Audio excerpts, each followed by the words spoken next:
প্রিয় রাজশাহীবাসী, এই গরমে যদি বাঁচতে চান বেলের শরবত বেশি করে খান। তো দেখতে থাকুন আমি বেলের শরবত কীভাবে করে থাকি।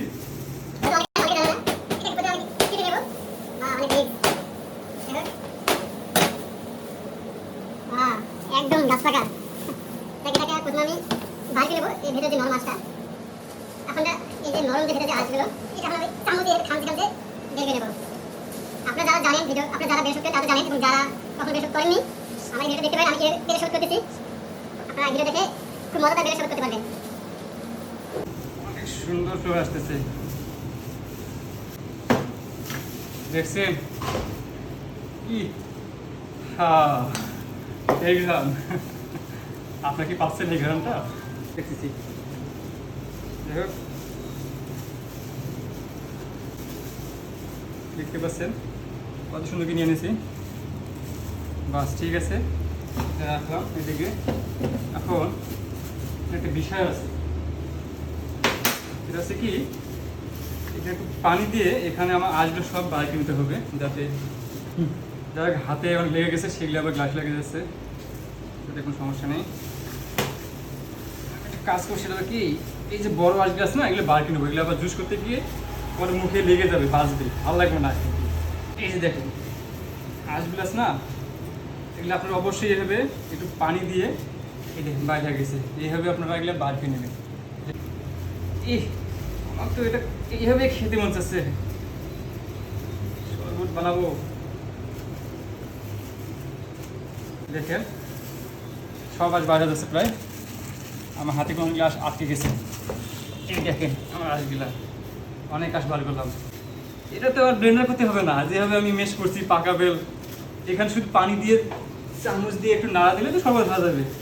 যাদের বাসায় আপনাদের ব্লেন্ডার নেই, তারা আমার মনে হয় এভাবে ম্যাশ করে এখানে পানি চিনি যা যা লাগে দিয়ে যদি আপনারা চামচ দিয়ে নাড়া দেন, তাহলেই শরবত হয়ে যাবে।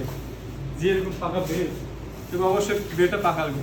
তো ঠিক আছে, এখন আমরা দেখাবো কোন ফ্রুটে আমরা বেলের শরবত করি। একটু ফলো করি আমার ভিডিওটা। প্রথমে আমরা বেলটাকে ব্লেন্ডারে দেবো, যেহেতু আমাদের ব্লেন্ডার আছে আমরা ব্লেন্ডারে করে আপনাদেরকে দেখাবো। সবগুলো দিয়ে দেবো ব্লেন্ডারে, গেছে হাতটা একটু ধেয়ে নেবো। তো যাই হোক, এবার আমি এখানে দেবো আইস। আইসটা দেওয়া অবশ্যই জরুরি, যেহেতু অনেক গরম, সেক্ষেত্রে আইস দিলে অনেক ঘন হবে এবং একটু ঠান্ডা ঠান্ডা ফিল পাওয়া যাবে, ভেতরটা ঠান্ডা হয়ে যাবে। আমি আইস দিচ্ছি এখানে প্রায় একটা ট্রেতে যতগুলো আইস ছিল 10-15টা, সবাই দেবো। আমরা একটা ব্যাগ দিয়ে প্রায় 7 জন জুস খাবো। তো একটা কথা মনে রাখবেন, কাকে বলতেছি, এই বেলটা বিশেষ করে রাজশাহীবাসীর জন্য বানানো হচ্ছে। আমি তো রাজশাহীতে আছি, রাজশাহীর মানুষ এই গরমে যে কত কষ্টে আছে, এই জন্যই তাদের জন্য ভিডিওটা করা। যাই হোক, এবার চিনি দেবো আমরা এখানে প্রায় 7 জনের জন্য প্রায় হবে জুসটা। তো প্রতি জুসে আমরা এমনিতে চিনি দিই আপনার 4 চা চামচ করে প্রতি গ্লাসে। তো এখানে 4 চা চামচ করে লাগবে না, যেহেতু বেলের একটা মিষ্টি মিষ্টি ভাব আছে, আমরা 3 চা চামচ করে চিনি দেবো, অর্থাৎ 3 সাথে 21 চামচ আমাকে চিনি দিতে হবে। এটা একুরেট যে মাপ। আমি 21 চামচ চিনি দেবো। 1, 2, 3, 4,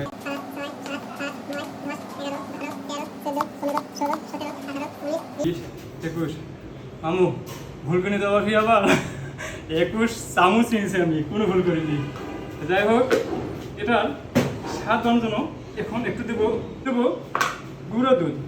গুঁড়ো দুধ আপনি স্কিপ করতে পারেন, এটা দিলে একটু ভালো স্বাদ বাড়ে, না দিলে কোনো সমস্যা নেই, না দিলে ভালো।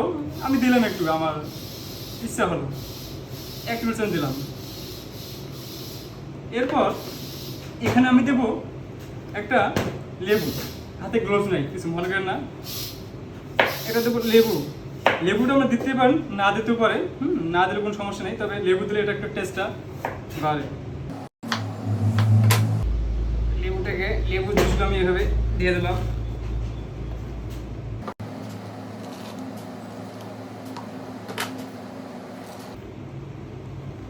আচ্ছা, লেবু রস আমি দিয়ে দিলাম একটা।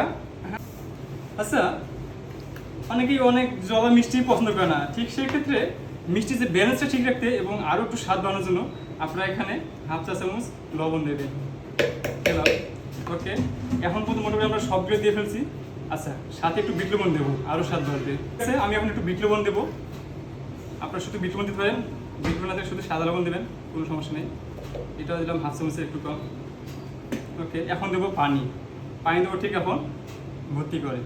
একটা বিষয় মাথা রাখবেন, আমি আইস দিছি, বেল দিছি। এখন যদি এরকম অবস্থায় যদি আমি এটা ব্লেন্ড করি, এটা অনেক ঘন হয়ে যাবে। তো সেক্ষেত্রে আমি যেহেতু এটা স্বাদের জন্য বানাবো, আইস দিছি এবং বেলটা দিছি, এখন যদি আমি আর অর্ধেক পানি দিই, তাহলে এটা যে থিকনেসটা, ঘনত্ব সব ঠিক থাকবে, খাওয়ার উপযোগ্য হবে। আমি এখন দেবো পানি। আবার খুব বেশি দেওয়া যাবে না, পরে আবার ব্লেন্ডারে ধরবে না এগুলা। ব্লেন্ড হলে এটা কিন্তু আরও একটু মানে বাড়বে, হ্যাঁ, ফেটে যাবে। প্রিয় বন্ধুরা, এখন তো আমরা সবগুলো দিয়ে দিছি, সব রেডি। এখন আমাদের এটা ব্লেন্ড করে ক্রাশ করে এটাকে আমাদের পরিবেশন করার পালা। তো চলুন আমরা এখন ব্লেন্ডার করে নিই। যাই হোক, এটা লেগে দিলাম। এখন এটাকে আমরা ক্রাশ করবো। বিসমিল্লাহ।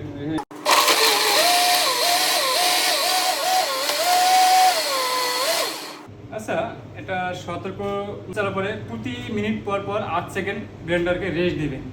আপনার নাগাদ আর 2-3 মিনিট চালাবেন না, এটাই নিয়ম।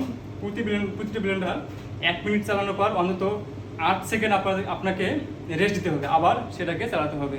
তো আমি ঠিক এইভাবেই এটা ব্লেন্ডার করি। এই জন্য আমাদের রেস্টুরেন্টে এই ব্লেন্ডারগুলো অনেকদিন টেকসই হয়, এত চাপে থাকার পরে অনেক টেকসই হয়। ঠিক আছে, আমরা এখন ব্লেন্ডারকে ফেলি।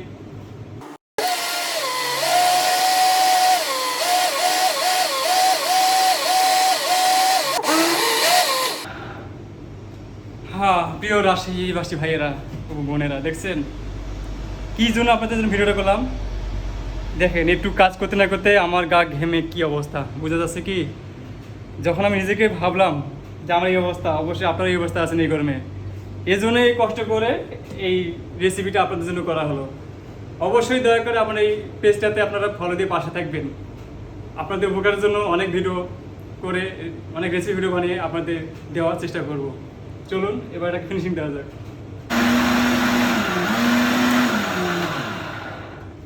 আলহামদুলিল্লাহ, আমাদের জুসটা রেডি অলরেডি। এখন এটাকে আমরা পরিবেশন করব।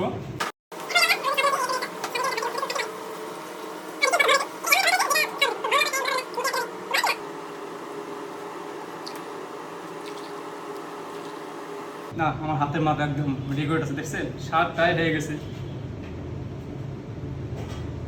স্বাদটা একটু কম হয়নি, বেশিও হয়নি। দেখেন, স্বাদটাই হয়ে গেছে।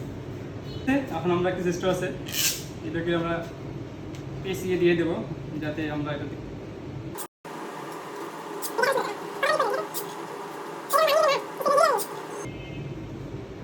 সব তো ভালো। এখন যেটা টেস্ট করা হলো না। আচ্ছা, আমি নিজে একটু টেস্ট করি। কি মুসলিম করবো? জি করেন।